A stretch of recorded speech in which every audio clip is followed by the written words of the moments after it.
I never thought the person I raised, loved, and sacrificed everything for would be the one to make me feel invisible.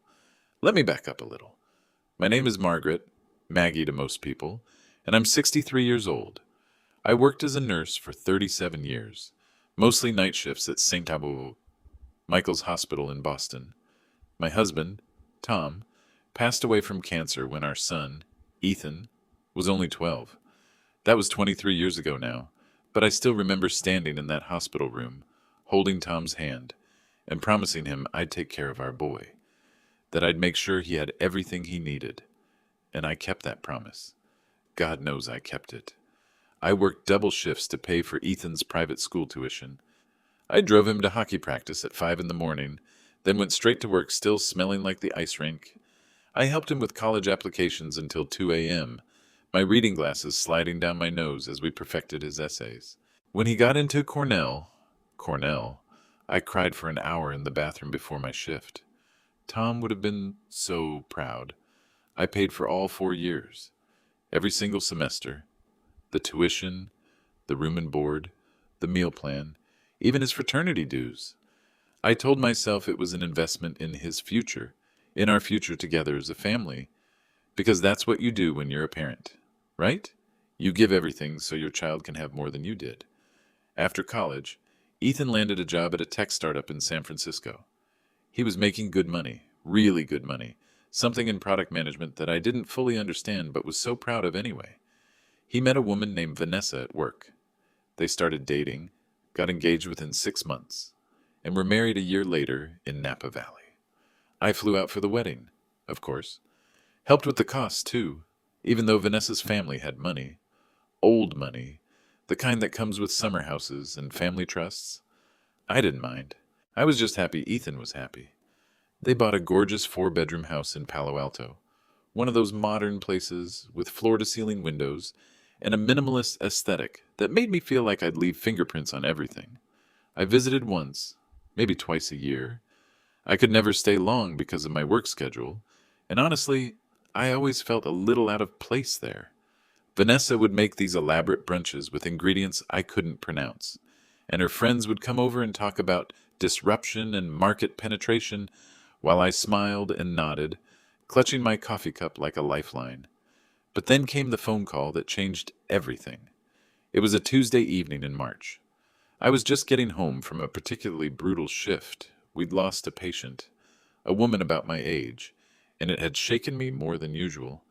I was heating up leftover pasta, still in my scrubs, when my phone rang. "Hey, Mom." Ethan's voice was bright, almost too bright. "How are you?" "I'm all right, sweetheart. Tired. Long day. How are you and Vanessa?" "We're great. Actually, that's why I'm calling. Vanessa's pregnant." I nearly dropped my fork. "Oh my God. Ethan. Oh my God. Honey, that's wonderful. I'm going to be a grandmother."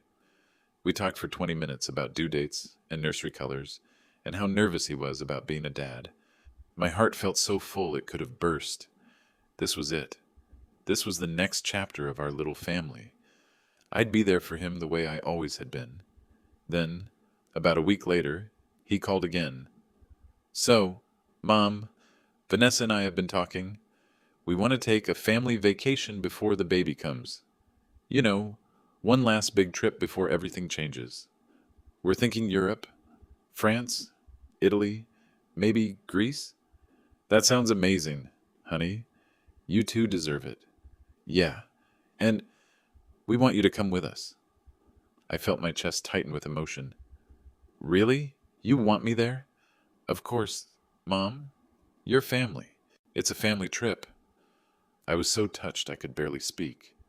"When were you thinking?" "June. 3 weeks. All across Europe. I know it's a lot of time off work, but I'll make it happen," I said immediately. "I'll request the time off. I have vacation days saved up. I'll make it work." "That's great, Mom. Really great. There's just one thing." And here it was. The moment I should have seen coming, but was too blinded by happiness to notice. "The flights and hotels are pretty expensive," Ethan continued, his voice careful. With the baby coming, we're trying to be smart with our money. So I was wondering if maybe you could cover your portion of the trip. It's about $25,000 total for your share. The number hit me like a physical thing. $25,000.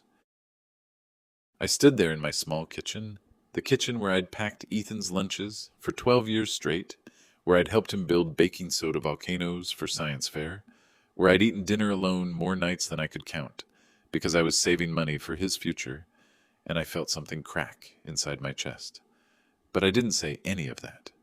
Instead, I heard myself say, "Of course, sweetheart. Let me check my savings. You're the best, Mom. I knew I could count on you. I'll send you the details." After we hung up, I sat at my kitchen table for a long time. $25,000 was nearly a third of my retirement savings. I'd been putting away money for years, thinking maybe I'd finally take that trip to Ireland I'd always dreamed about, or maybe help with a down payment on a house if Ethan ever needed it. But this was more important, wasn't it? This was time with my family, with my son, with my future grandchild, in a way. These were memories we'd make together, memories that would last forever. I transferred the money the next day. Ethan sent me a long text. "Thank you so much, Mom. This means everything to us. We're going to have the most amazing time. I'll handle all the bookings. Don't worry about a thing.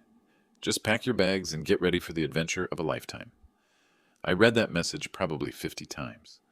Each time, I felt a warm glow in my chest. This was it. This was what all those years of sacrifice had been for. I requested the time off from work. My supervisor wasn't happy. June is a busy time, and I was one of the senior nurses, but I didn't care. I was going to Europe with my family. I bought new clothes, comfortable walking shoes, a nice suitcase. I even went to the bookstore and bought guidebooks for Paris and Rome, flagging pages of things I wanted to see. At night, lying in bed, I'd imagine us at a cafe in Paris. Ethan and Vanessa and me, drinking wine and watching the sunset, talking and laughing like we used to when Ethan was little, and it was just the two of us against the world. May came and went in a blur of preparation. Ethan and I texted back and forth about the itinerary. He'd send me pictures of hotels, ask my opinion on restaurants. I felt more connected to him than I had in years. Then, exactly 1 week before our departure date, on a Sunday afternoon, my phone rang again.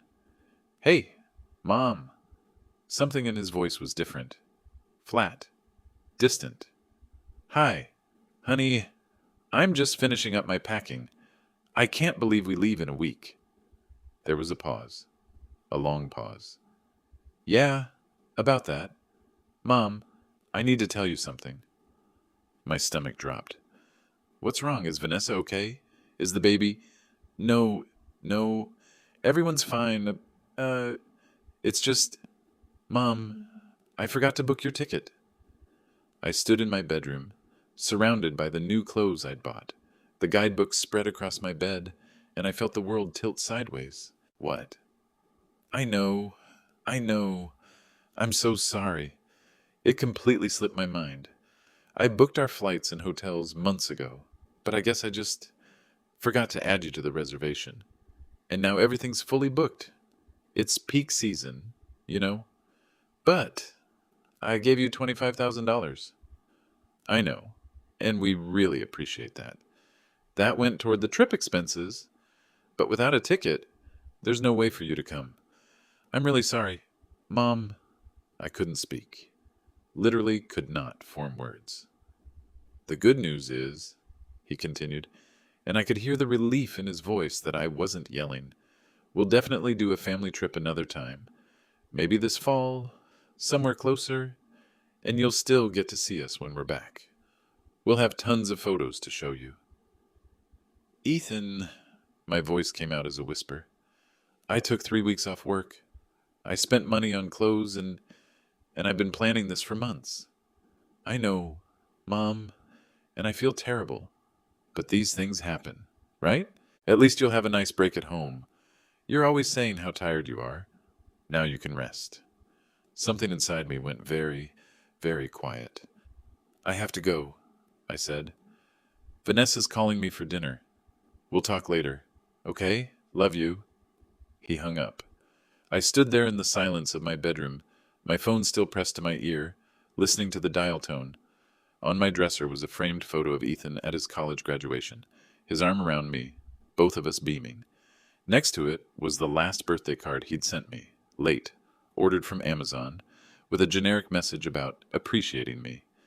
And that's when I realized I didn't freeze. I didn't cry. I didn't collapse. I just knew.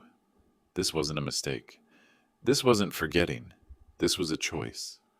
And standing there, surrounded by all the evidence of a trip I would never take, I felt something new bloom inside my chest. Not anger, not yet. Something colder, clearer. The thing about being a nurse for 37 years is you learn to spot the difference between an accident and negligence.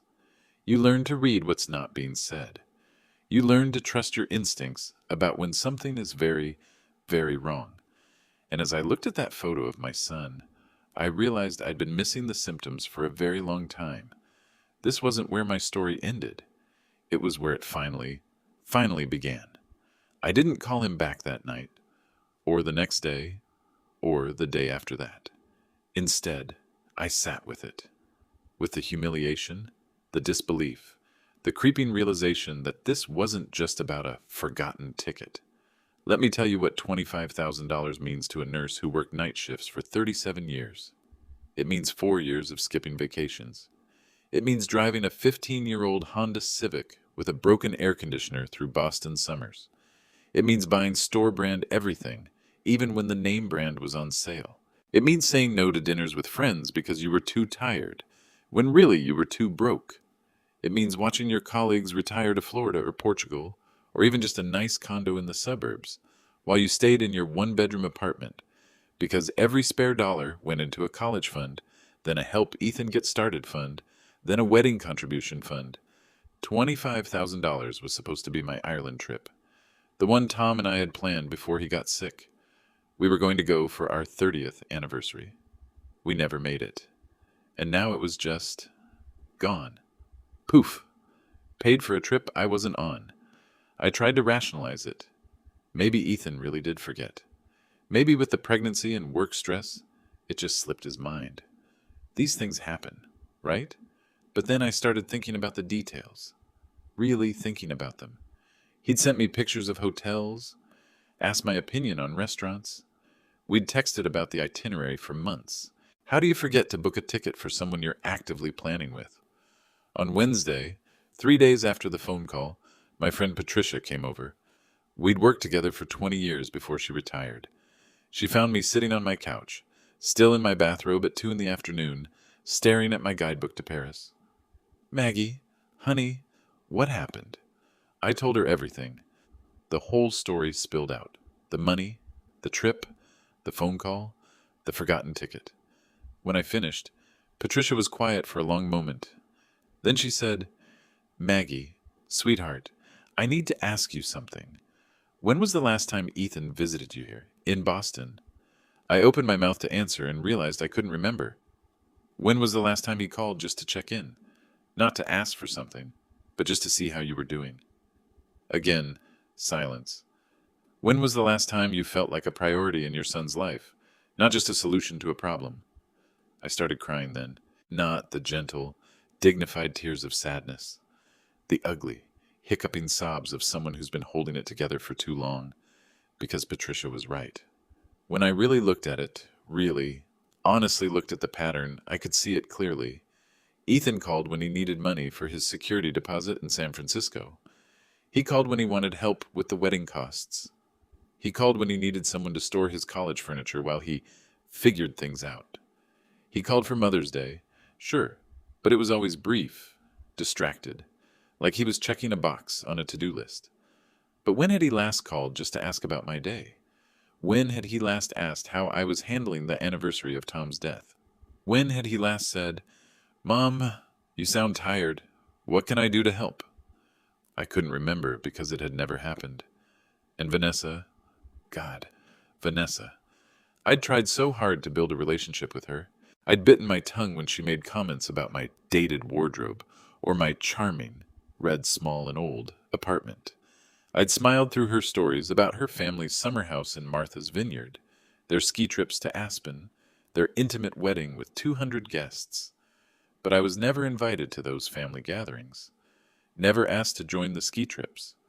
At the wedding, I was seated at a table in the back with Tom's elderly cousins I'd met once. I was the woman who wrote the checks, not the grandmother-to-be, not the mother-in-law, just the bank account with a pulse. Patricia held my hand while I cried. "What are you going to do?" "I don't know," I said. But that wasn't entirely true, because somewhere in the back of my mind, something was crystallizing.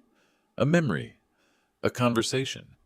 2 years ago, when Tom's life insurance money finally came through, delayed by years of legal battles with the insurance company, I'd taken that money and done something smart.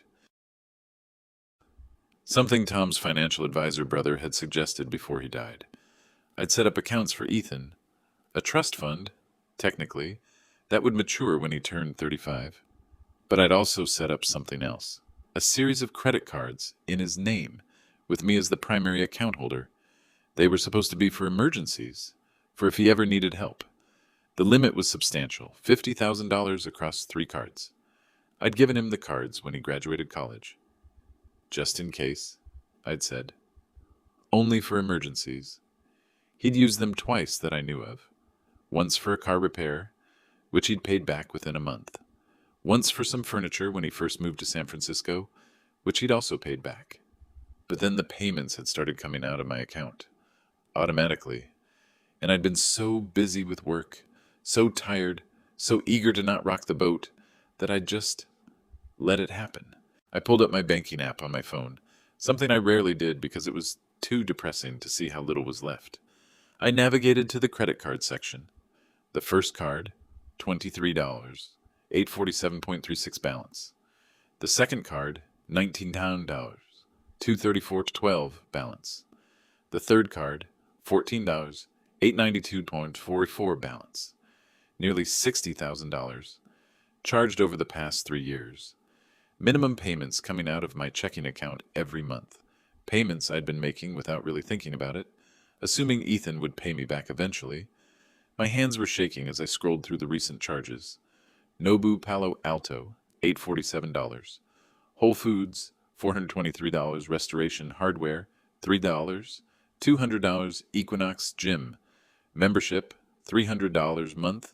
Tesla charging stations, multiple small charges. Designer, Baby Boutique, $1, $650, and there, right at the top, from 2 weeks ago, Air France Premium, Economy, 2 tickets, $8, $400. 2 tickets, not that be 3. He'd never planned to bring me. Patricia watched my face as I stared at the screen. "What is it?" I showed her. Everything. The credit card balances, the charges, the plane tickets for 2. "That son of a bitch," Patricia breathed, and hearing sweet, church-going Patricia curse made something snap into place inside me. This wasn't grief anymore. It was clarity. "I need to make some phone calls," I told her. That evening, after Patricia left, I did something I'd never done before. I went into my closet and pulled out the box of financial documents I kept on the top shelf.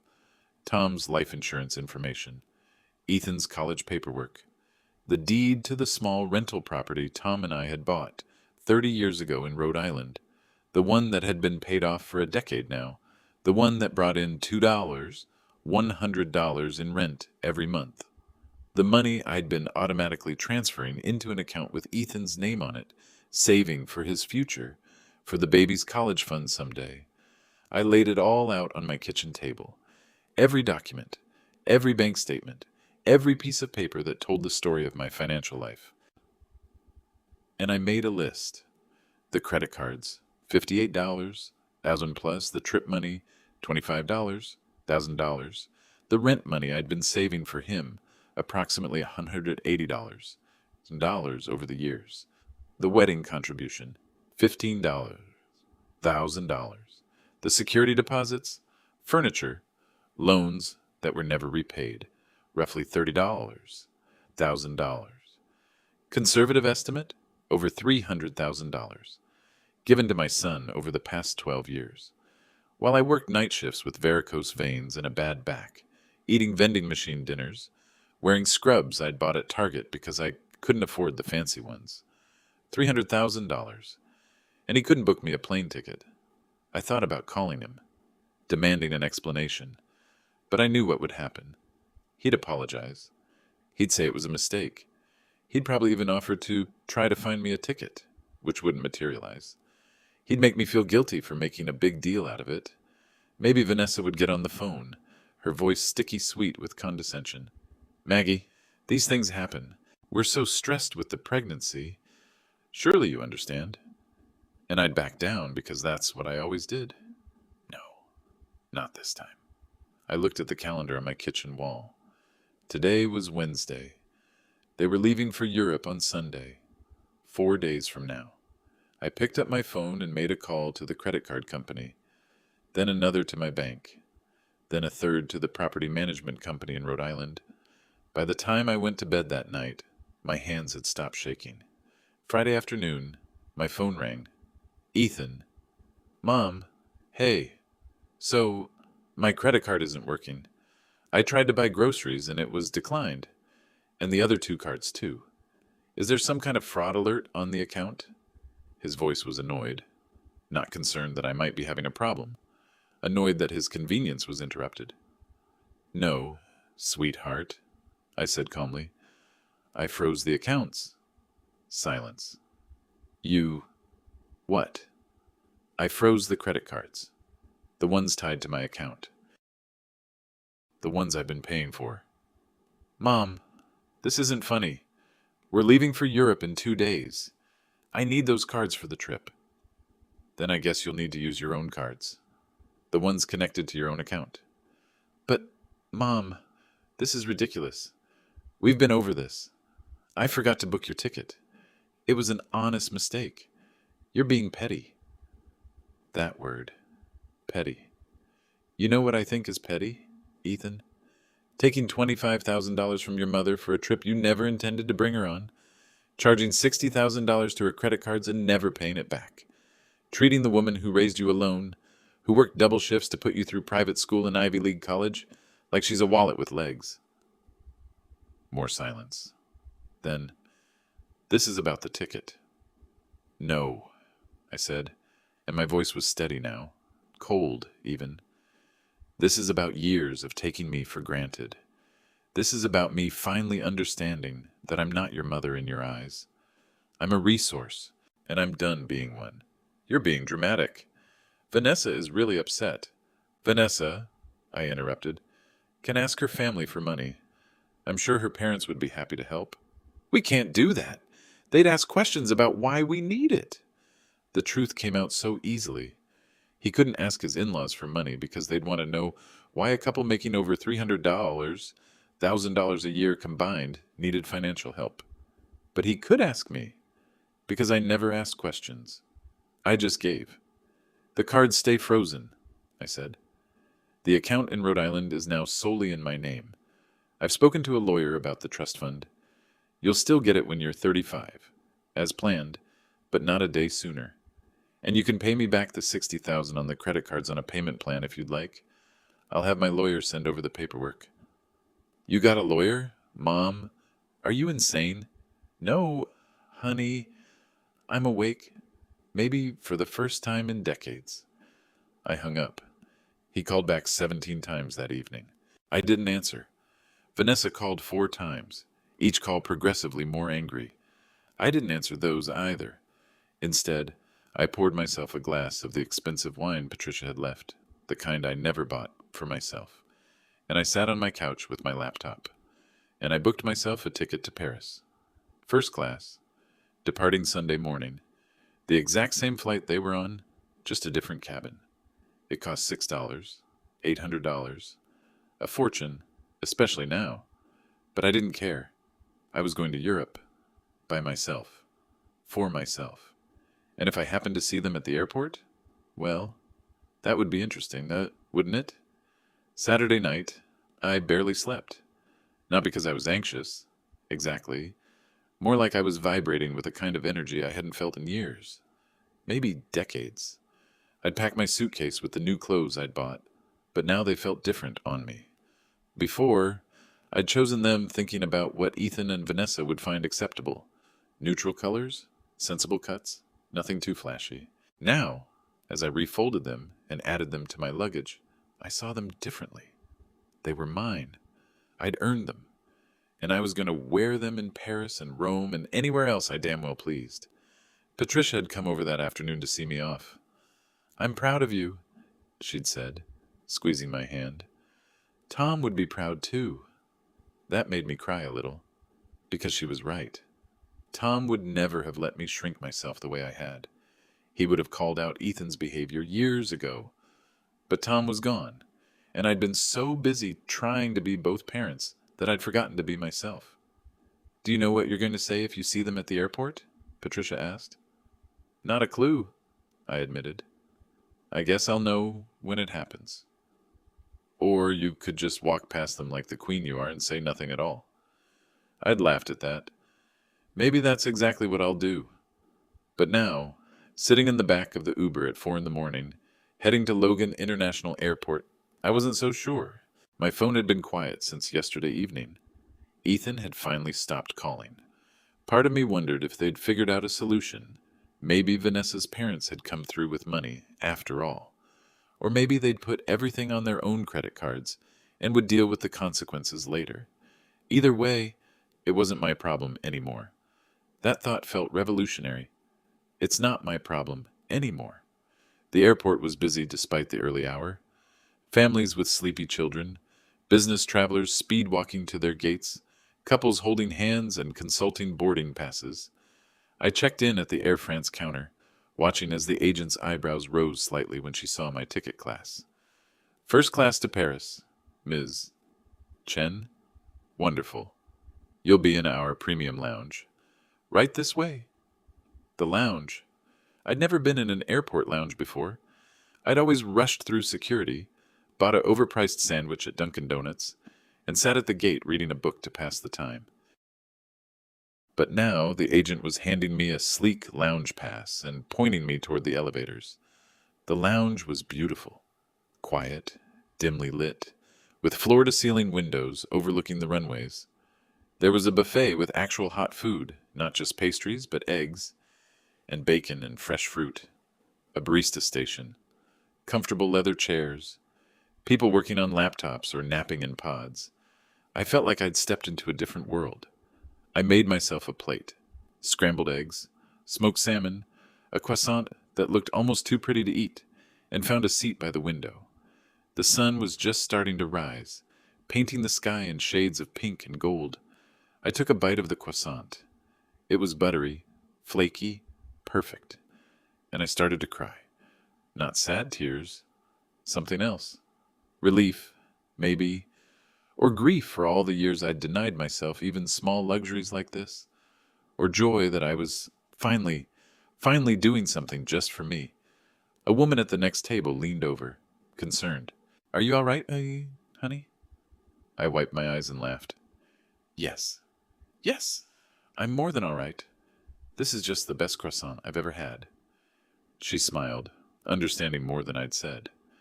"First time flying first class?" "Is it that obvious?" "Only because I remember my first time. 20 years ago, after my divorce, I took my settlement money and flew to Tokyo. Sat in first class and ate ice cream for breakfast, and didn't apologize to anyone." "How was Tokyo?" "Changed my life." She raised her coffee cup to me. "To new beginnings." I clinked my juice glass against it. To new beginnings. I was on my second cup of coffee, reading the news on my phone, when I heard it. A voice I would have recognized anywhere. "Can't believe this. This is such bullshit." "Vanessa, about 30 feet away, near the entrance to the lounge." But wait, the lounge was for first-class passengers and premium frequent flyers. How were they? "I'm sorry, ma'am, but your boarding passes are for premium economy. This lounge is only for first-class passengers and our platinum members." The agent's voice was polite but firm. I understand that, Vanessa said, her voice tight with the kind of anger rich people get when they're told no. But surely you can make an exception. We're traveling internationally. We have a long flight ahead. And I'm pregnant. The agent's expression didn't change. I'm very happy for you, ma'am. However, Temukan, lounge access is determined by ticket class. If you'd like to upgrade to first class, I can check availability. We can't afford first class right now, Ethan cut in, and I could hear the stress in his voice. We've had some unexpected financial issues. If we could just... I'm sorry, sir. Company policy. I sat very still, my coffee cup frozen halfway to my lips. They were here, right here, about to be turned away from the lounge I was sitting in. The irony was so perfect it almost hurt. I watched as Vanessa's face flushed red.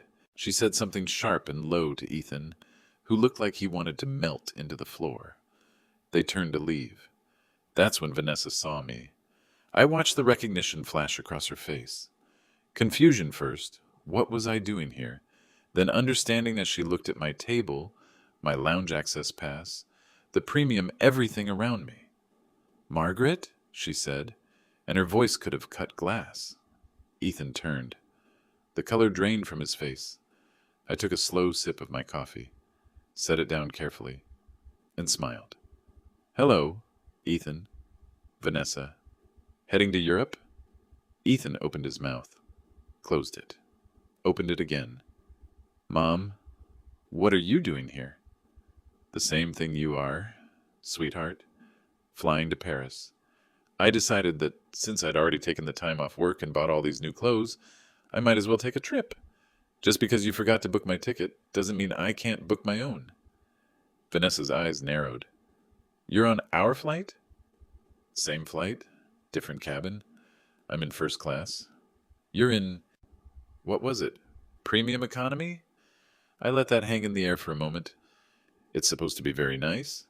Almost as good as business class, I hear. The agent who'd turned them away was trying very hard not to smile. Ethan finally found his voice. Mom, can we talk, please? I considered this. Part of me, the old part, the part that had spent decades smoothing things over, wanted to stand up, to find somewhere private, to let him apologize and explain and make it all better. But I looked at him now, really looked at him, and I saw a man in his 30s wearing designer jeans and a Patagonia jacket, holding a carry-on bag that probably cost $400, married to a woman whose engagement ring could have paid my rent for a year. A man who'd taken over $300, $1,000 from his widowed mother and never once said, Mom, you've given enough. Let me help you now. I don't think we need to talk, Ethan. I think everything's been said. You froze my credit cards. Several people in the lounge looked up. I froze my credit cards, I corrected quietly. The ones in my name that I was paying for. You're a grown man with a good job. You can get your own. Do you have any idea what you've done? Vanessa stepped closer, her voice low and venomous. We had to cancel our hotel reservations in Tuscany. We had to downgrade our train tickets. We've been scrambling for 2 days because you decided to throw a tantrum over a simple mistake. A simple mistake, I repeated. Is that what we're calling it? Ethan forgot to book your ticket. People forget things. You're blowing this completely out of proportion because you're bitter and jealous. Vanessa, Ethan put a hand on her arm, but she shook it off. No, she needs to hear this. You've been guilting Ethan for years, making him feel bad because you sacrificed so much, worked so hard. That was your choice, Margaret. That's what parents do. You don't get to hold it over his head forever. Something cold and sharp settled in my chest. You're right, I said softly. That is what parents do. We sacrifice. We give. We put our children's needs before our own. I stood up, gathering my things. But you know what parents also deserve? The bare minimum of respect, of consideration, of being treated like a human being, not an ATM machine. I walked toward them, and they actually stepped back. I gave your husband $300,000 over the past 12 years. I didn't ask for thanks. I didn't demand recognition, but I did expect that when I was invited on a family trip, a trip I paid $25,000 for, I would actually be included. Mom, I saw the charges. Ethan, I saw the plane tickets for two. Purchased 2 weeks before you called to tell me you forgot to book mine. So tell me, and I really want to know, at what point in the planning were you going to tell me I wasn't coming? At the airport? Or were you just going to send photos from Europe and hope I didn't do the math? Ethan's face had gone gray. It wasn't like that. Then what was it like? Silence. Vanessa finally spoke, her voice brittle. You're too much sometimes, Margaret. Ethan wanted this to be a romantic trip before the baby comes, but he felt obligated to invite you, and you immediately made it all about yourself. The cost, the time off work, the drama. So yes, we made the decision that it would be easier to take my money and leave me behind. To spare everyone the discomfort of you playing the martyr for 3 weeks? The lounge had gone very, very quiet. I looked at Ethan. Do you agree with her? Is that how you see me? As a martyr? As an obligation? He wouldn't meet my eyes. Mom, it's complicated. No, I said. It's actually very simple. You wanted my money, but not my company. And you thought I'd never call you on it because I never have before. I picked up my carry-on bag, my lounge pass, my dignity. I raised you better than this, Ethan. Your father would be ashamed. That landed. I saw it in the way he flinched. My flight board's in 40 minutes, I continued. I'm going to Paris, then to Rome, then to Greece. I'm going to see everything I've dreamed about seeing. I'm going to eat at nice restaurants and stay in beautiful hotels and not apologize for taking up space. And I'm going to do it alone, because being alone is infinitely better than being with people who make you feel invisible. I started to walk away, then turned back. Oh, and Ethan, when you get home, you'll find a letter from my attorney regarding the repayment plan for the credit cards. We can set up something manageable. $500 a month should work. It'll take about 10 years, but I'm in no rush. Consider it a lesson in financial responsibility. God knows I should have taught you that a long time ago. Vanessa made a sound like a wounded animal. You can't be serious. I'm extremely serious. Welcome to consequences. I walked toward the gate area, my heart pounding so hard I thought it might burst through my chest. Behind me, I could hear Vanessa's sharp whisper, Ethan's low, urgent voice. I didn't look back. At the gate, I found a seat and sat down before my legs gave out. My hands were shaking. My whole body was shaking. But I'd done it. I'd said everything I needed to say. I'd drawn a line. I'd stood up for myself in a way I never had before. My phone buzzed. A text from Ethan. Mom, please, can we talk before you get on the plane? I turned my phone off. When they called for first-class boarding, I walked down the jetway like I owned it. The flight attendant greeted me by name. Welcome aboard, Miss Chen, and showed me to my seat. Not just a seat. A pod. A private space with a lie-flat bed, a personal TV screen, a leather-bound menu, and enough room to actually breathe. I sat down in the plush seat and watched through the window as other passengers boarded.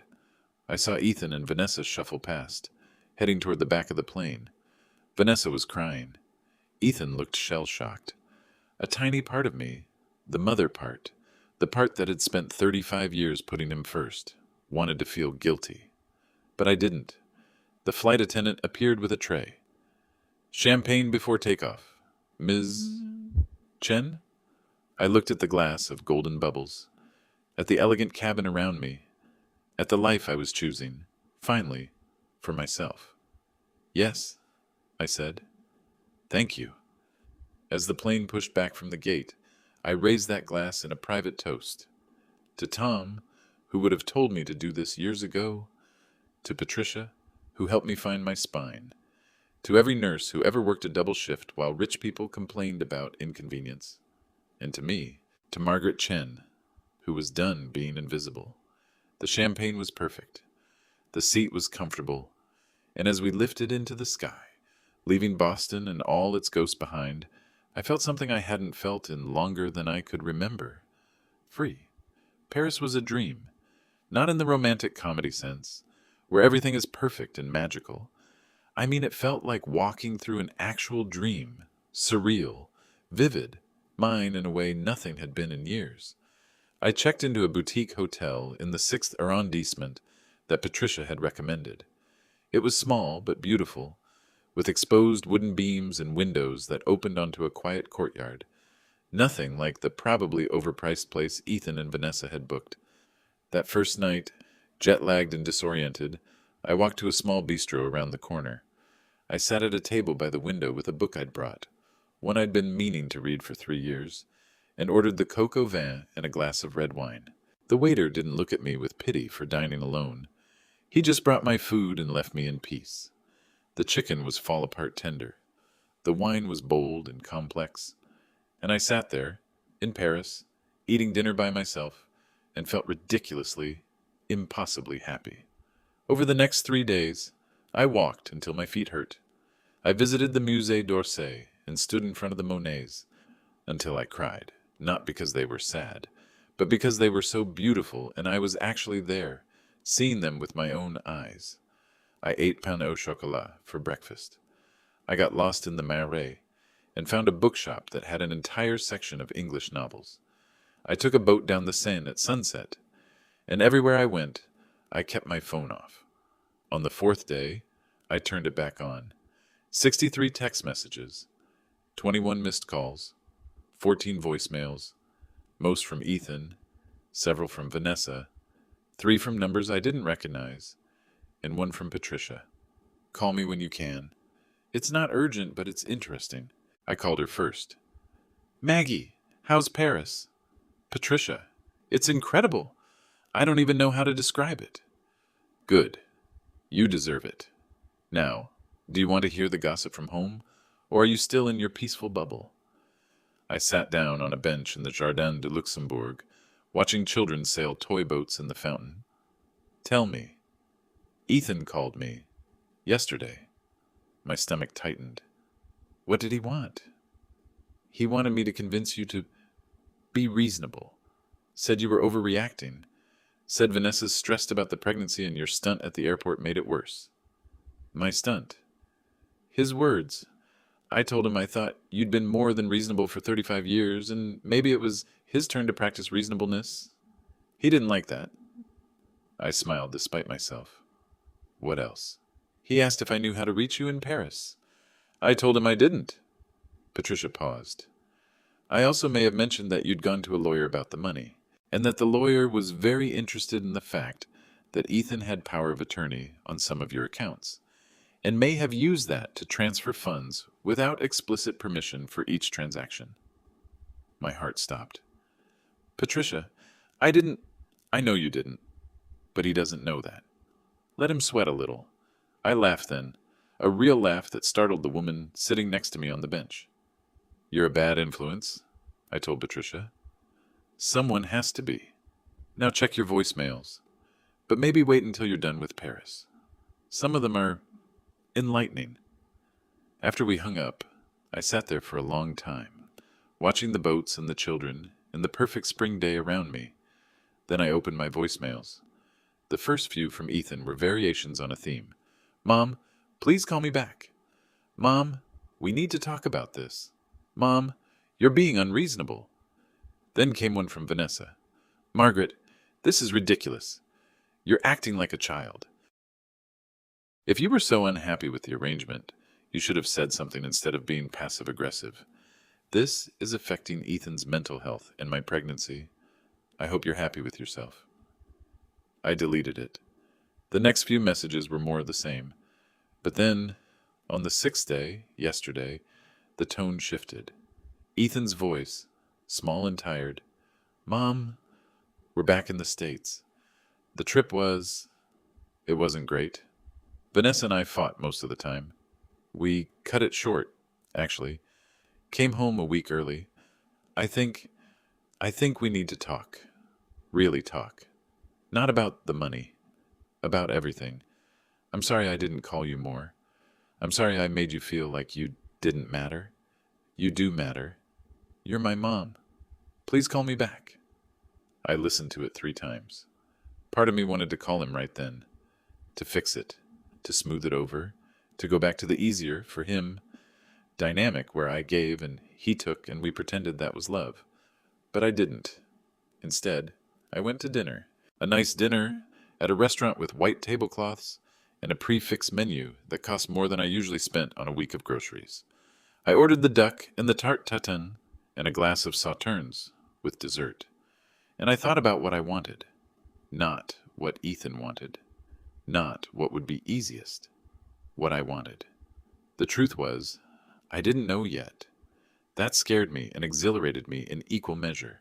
I flew to Rome next, then to a small town in Tuscany where I rented a villa for 4 days and did absolutely nothing but read and drink wine and watch the sunset over olive groves.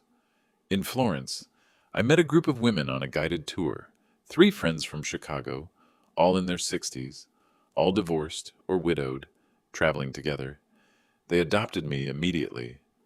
Traveling alone? One of them, Linda, asked.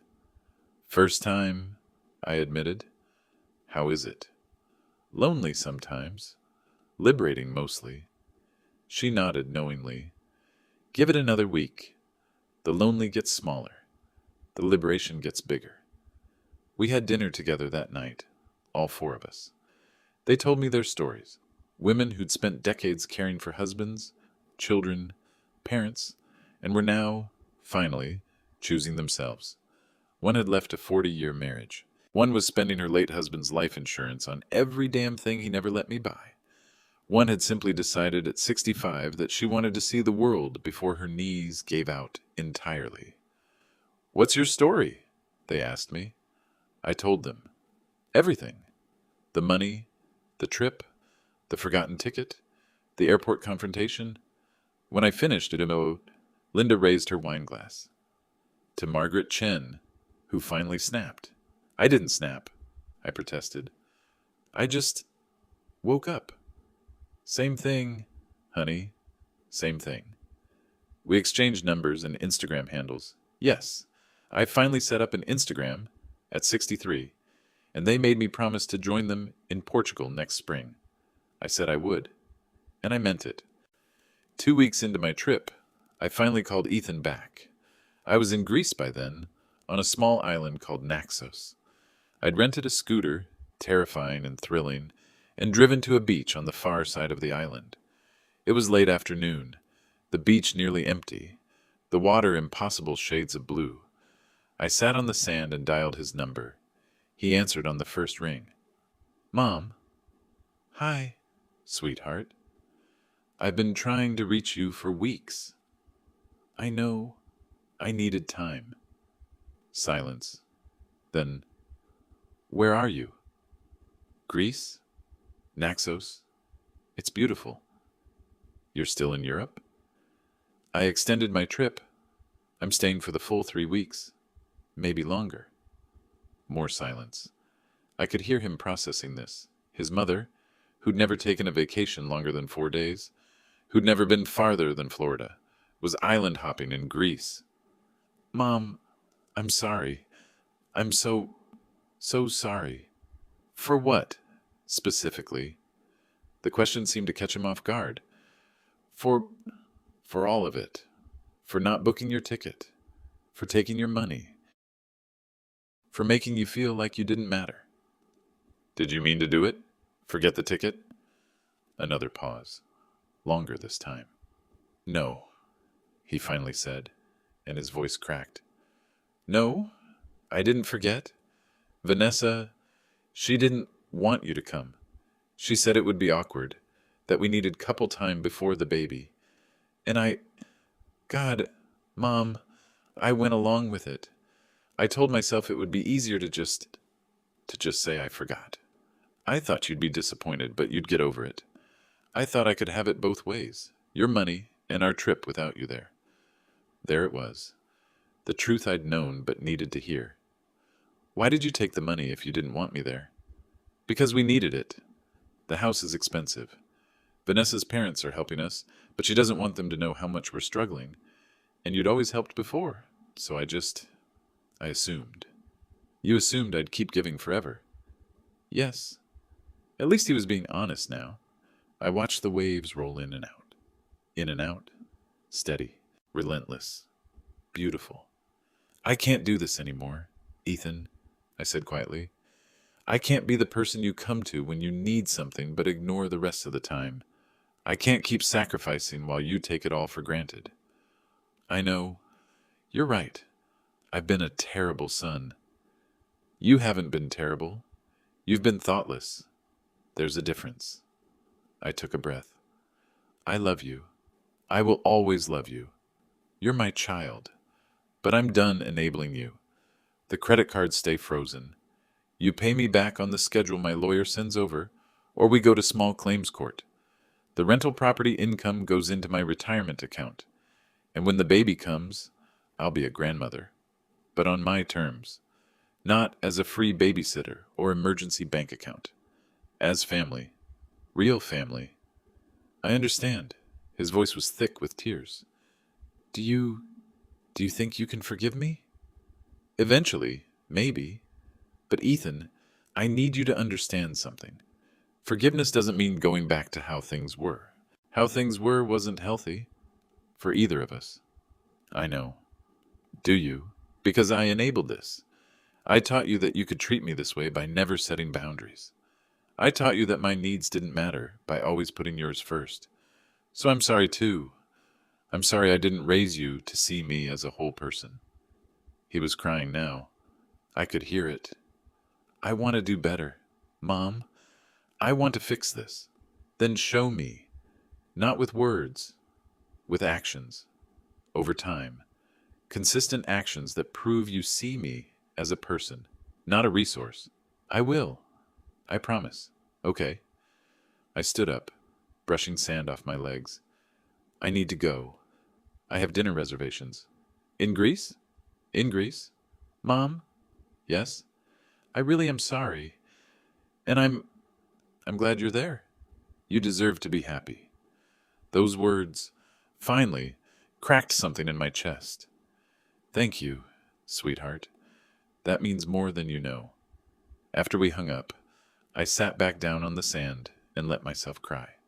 Not sad tears, releasing tears, grieving tears for the relationship we'd had and the illusions I'd held and the years I'd lost, but also hopeful tears, because maybe, just maybe, we could build something real now. Something based on honesty instead of obligation. Or maybe we couldn't. Maybe the damage was too deep.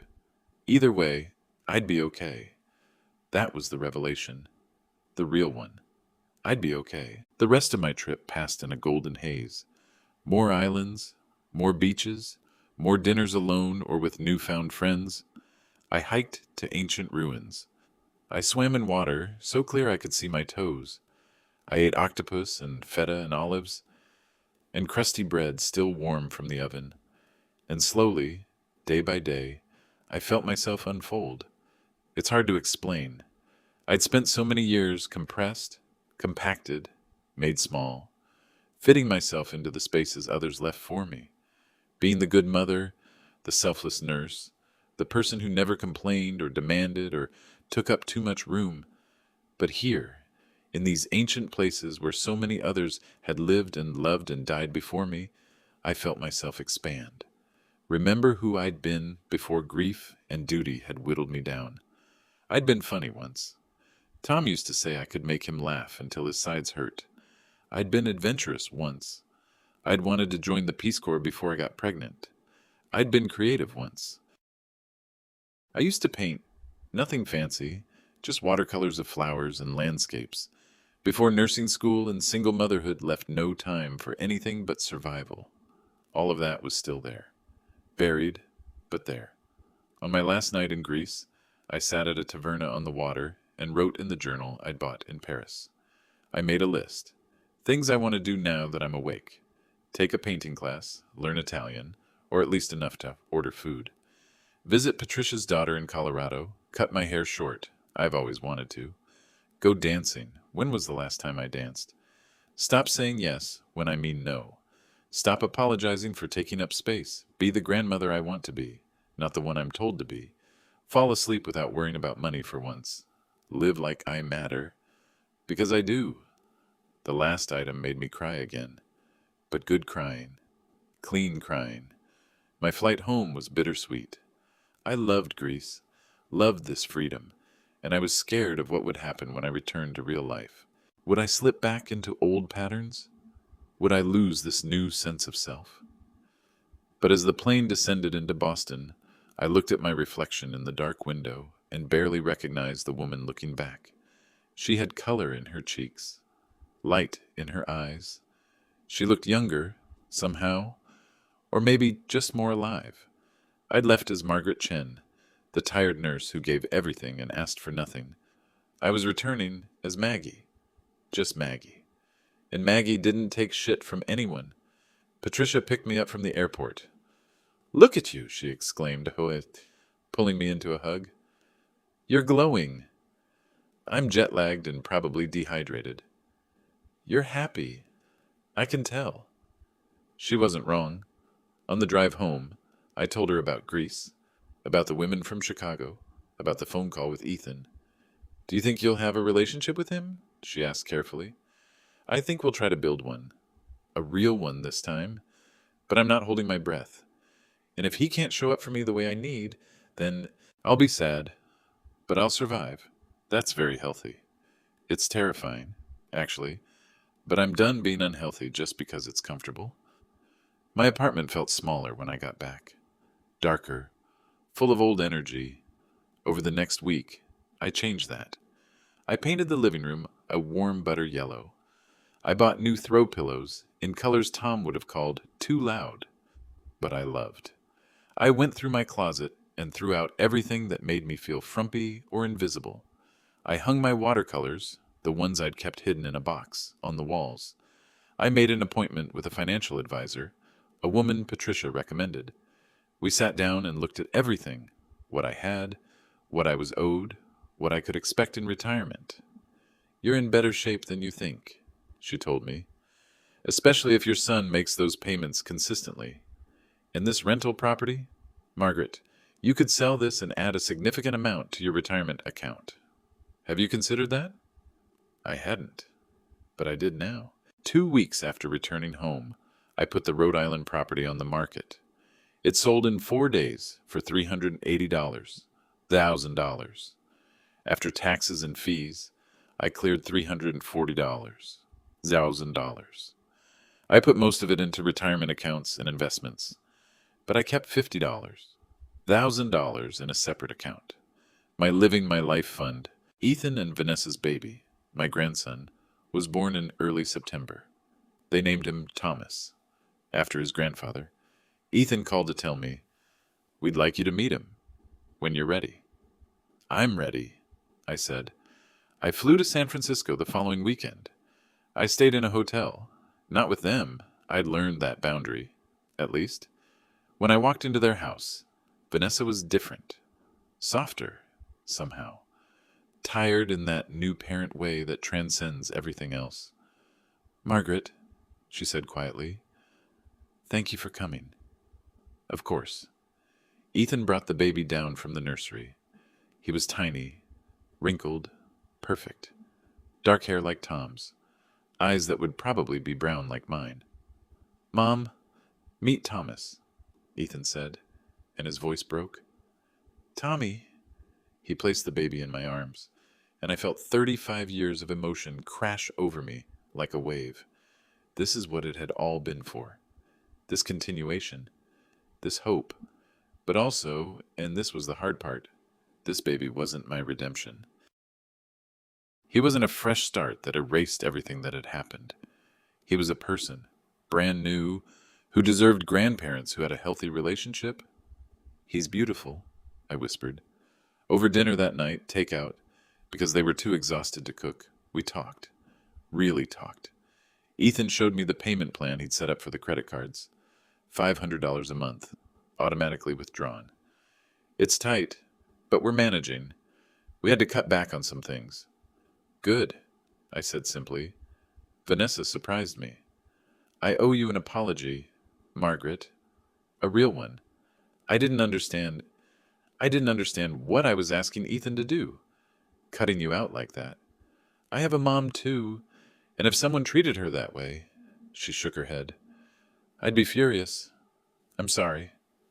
I looked at her, really looked at her, and saw not the entitled woman I'd built up in my head, but a scared new mother trying to figure everything out. Thank you, I said. That means a lot. I'd like to start over, she continued, if you're willing. I'd like Tommy to know his grandmother, the real you, not the person I invented in my head. I'd like that too. It wasn't perfect after that. There were still awkward moments, missed expectations, old patterns trying to reassert themselves. But it was real. Ethan called more often, not just when he needed something, but to tell me about Tommy's first smile, his first laugh, the way he grabbed at everything within reach. I visited every few months, but I also took trips on my own. I went to Portugal with the Chicago women. I took a painting workshop in Maine. I went on a medical mission trip to Guatemala, something I'd always wanted to do. I cut my hair short. It made me look 10 years younger, and Patricia said it made me look like a badass. I started dating. Nothing serious, just coffee here and there with men I met through friends or at church. It was strange at first, terrifying even, but also fun, reminding me that I was still a woman with desires and dreams, not just a mother and grandmother. On Tommy's first birthday, the whole family gathered, Ethan, Vanessa, Vanessa's parents, and me. We sang happy birthday. Tommy smashed cake all over his face. Everyone laughed. Vanessa's mother, Catherine, pulled me aside in the kitchen. Ethan told me what happened, she said quietly. With the trip, I want you to know, if I'd known they were treating you that way, I would have said something. My son would never. Thank you, I said. It's in the past now. Is it, though? She looked at me closely. You seem different. Lighter. I am different. I learned to matter to myself. She smiled at that. Good for you, Margaret. Truly. Now it's been almost a year since that phone call. Since I forgot to book your ticket. I'm 64 now. I've got another year before I can retire, but I'm counting down. I've got plans, so many plans. More travel, more painting, maybe writing down some of these stories, the ones from 37 years of nursing that deserve to be remembered. Ethan and I talk once a week, sometimes more. He's learning to ask about my life, not just tell me about his. It's slow progress, but it's progress. The credit card debt is down to $35,000. He's never missed a payment. Tommy is walking now, babbling in that almost language toddlers speak. Last month, when I visited, he actually reached for me, and said something that might have been gamma. My heart nearly exploded. I think about that day at the airport sometimes. The look on Ethan's face when he saw me in the lounge, the champagne on the plane, the moment I realized I had a choice, to keep shrinking or to expand. People ask me if I regret how I handled it, if I regret the confrontation, the frozen cards, the public nature of it all. I don't. Could I have handled it more quietly? Sure. Could I have sat Ethan down privately and had a calm conversation? Maybe. But I'd spent 35 years being quiet, being calm, being understanding, and it had gotten me nowhere except invisible. Sometimes you have to make noise to be heard. Sometimes you have to freeze the credit cards to freeze the pattern. Sometimes you have to fly first class to remind yourself you deserve to take up space. The women in my life, Patricia, the Chicago crew, even some of my co-workers, they call me brave now. Inspiring. I don't feel brave. I just feel awake. Like I spent decades sleepwalking through my own life, and one phone call, one careless, thoughtless phone call jolted me into consciousness. And now that I'm awake, I'm not going back to sleep. Last week, I got a letter in the mail. From Ethan. Not an email, not a text. An actual handwritten letter. Dear Mom, I've been trying to write this for months, but I could never find the right words. I'm not sure these are the right words either, but I need to try. I've been thinking about that trip, about the call I made telling you I forgot your ticket, about how I must have sounded careless, dismissive, like your feelings didn't matter. The truth is worse than that. It wasn't that I thought your feelings didn't matter. It's that I didn't think about them at all. You were just there. This constant presence who always said yes, always helped, always fixed things. I took you for granted in a way that's unforgivable. Vanessa and I went to couples therapy after we got back from Europe. It helped us a lot, but it also made me realize I needed my own therapy. I've been going for 6 months now. We talk about a lot of things, but we keep coming back to you, to how I learned to see you as a function, not a person. How I internalized that your job was to sacrifice for me. My therapist asked me once, "When was the last time you asked your mother what she needed?" And I couldn't answer. I literally could not remember a single time I'd asked what you needed instead of telling you what I needed from you. That destroyed me. Mom, I want to be better. I'm trying to be better. Not just for Tommy, though he deserves better. For you, because you deserved better all along. Thank you for going to Europe. Thank you for freezing the cards. Thank you for not letting me get away with it anymore. Thank you for teaching me, even now, how to be a good person. I love you. Ethan. I read that letter sitting at my kitchen table with my morning coffee. The yellow walls I'd painted glowed in the morning light. The watercolors I'd hung smiled down at me. And I cried. But this time, they were tears of something I'd thought I'd lost forever. Hope. Not hope that everything would be perfect. Not hope that we'd erase the past. Hope that we might build something better. Something real. Something where I was seen not as a resource but as a person. And if we couldn't, if even this was too little, too late, I'd still be okay. Because the greatest gift I'd given myself this past year wasn't the trip to Europe, or the frozen credit cards, or even the boundaries I'd finally learned to set. It was this, the unshakable knowledge that I could survive alone, that I could thrive alone, that my worth wasn't determined by how much I gave or how much I was needed. I was enough, just as I was. Maggie Chen, 64, painter, traveler, nurse, grandmother, friend, woman, awake at last. Sometimes the loudest thing you can say is no. Sometimes the bravest thing you can do is choose yourself. Sometimes the most loving thing you can do is let people face the consequences of taking you for granted. Justice doesn't always look like revenge. Sometimes it looks like a first-class ticket to Paris and the quiet strength to walk away. I'm not invisible anymore. I never was. I was just looking in the wrong place for validation. Now I look in the mirror and see someone worth celebrating. And that, it turns out, changes everything.